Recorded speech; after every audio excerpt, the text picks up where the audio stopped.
கிபி 985ஆம் ஆண்டில் சோழர்கள் ராஜராஜ சோழன் தலைமையில் பாண்டியர்கள் மற்றும் சிங்களர்கள் ஆகியோரை வீழ்த்தி பேரரசாக உருவானாங்க.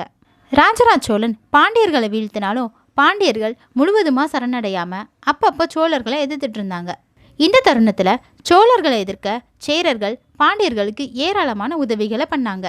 இதன் காரணமாக ராஜராஜ சோழனோட கோபம் சேரர்கள் மேலே திரும்பிச்சு.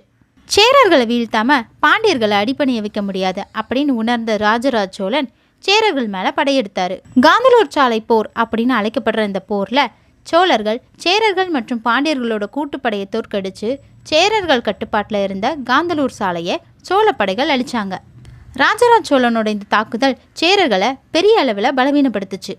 இதுக்கப்புறம் ராஜராஜ சோழனோட மகன் ராஜேந்திர சோழன் சேரர்களோட தலைநகராக இருந்த மகோதயபுரம் மேலே தாக்குதல் நடத்தி அதை கைப்பற்றினார்.